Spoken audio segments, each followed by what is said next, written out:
Shadows, the horror movie heroes by Clouds. Read by Distracted by Books. Chapter 25. Drugs.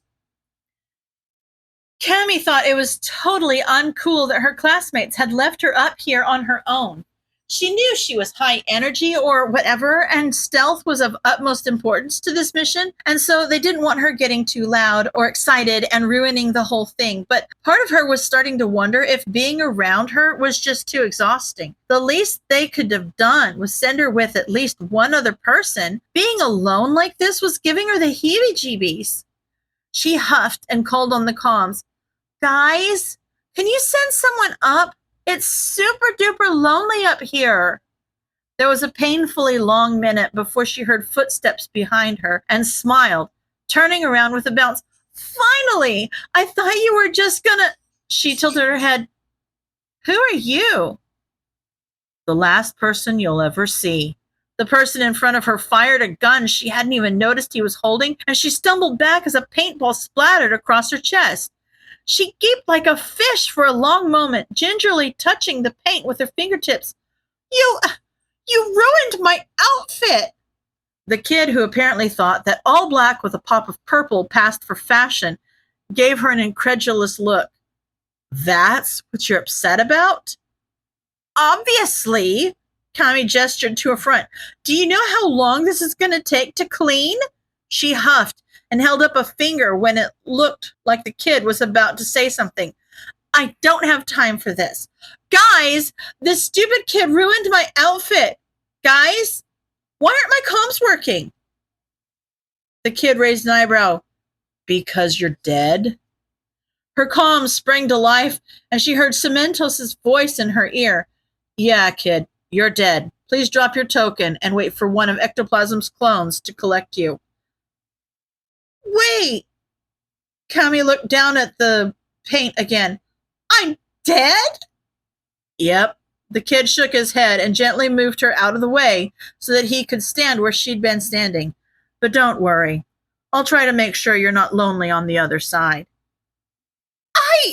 Cammy spluttered as she watched the kid aim his gun at the apartment. That's totally not comforting at all!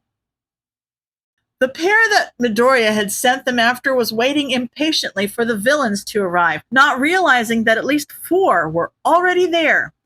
Denki walked as one of them, the one that Midoriya had said had some sort of earthquake quirk, paced back and forth.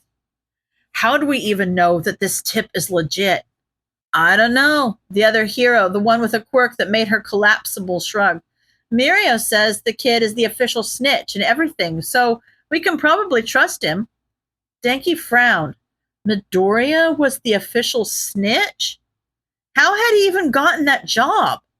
Denki hadn't even known that that was an option. Mom hadn't said anything about it.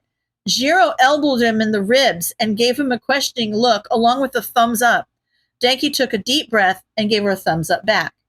Jiro grinned and silently started moving forward, her earphone jacks ready to stab.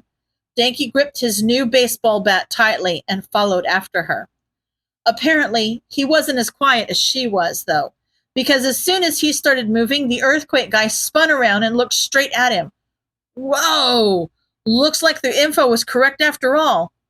I'll go after the guy, Jiro yelled. You get the girl. Right, Denki nodded. Got it.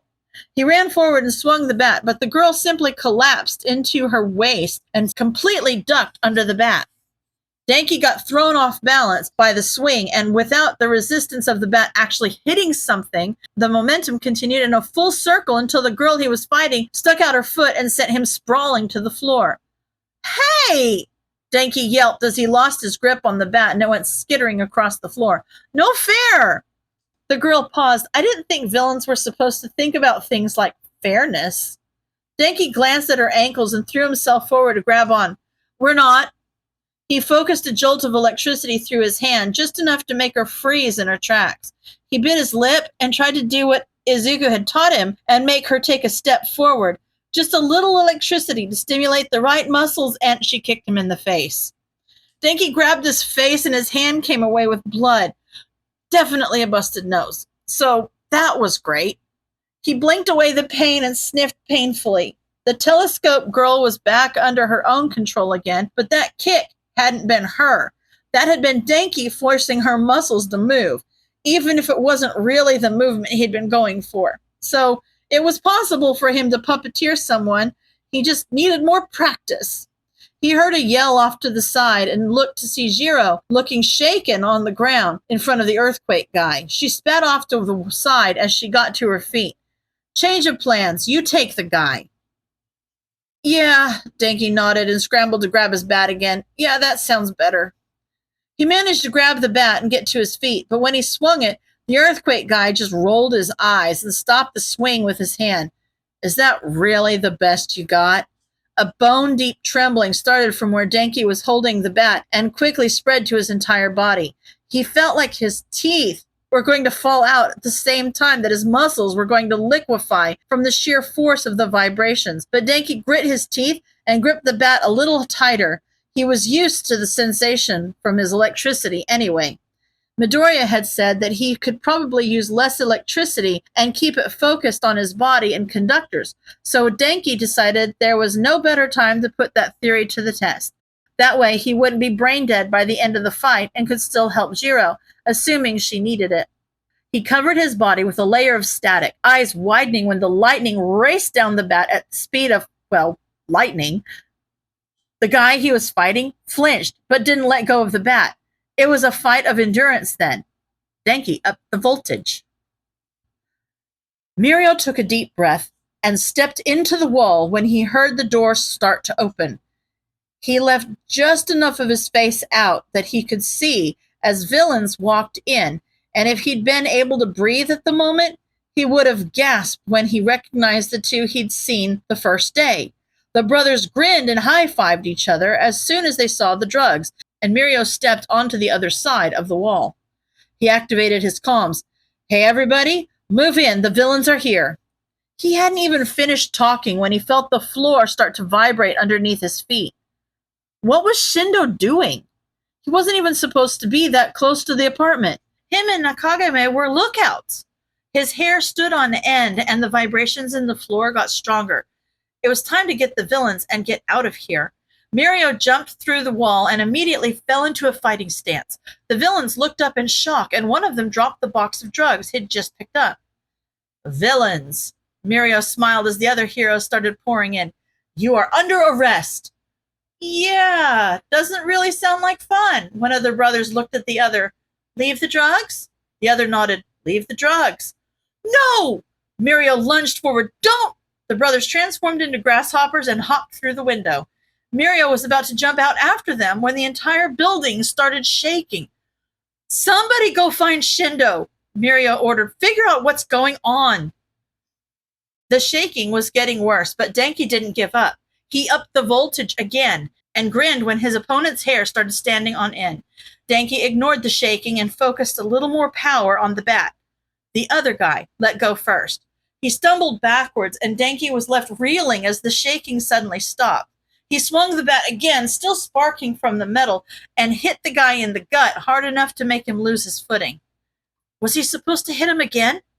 Just as he was preparing another swing, Jiro reached out and stabbed an earphone jack into the earthquake guy's arm, making him calm down within a few seconds. Don't go overboard, Sparky. Denki gratefully deactivated his quirk and put the end of the bat on the floor so he could lean on it. But aren't we supposed to be acting as the villains?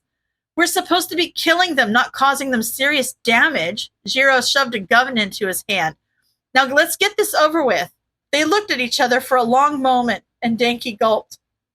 I can't believe we're actually doing this, but here goes nothing.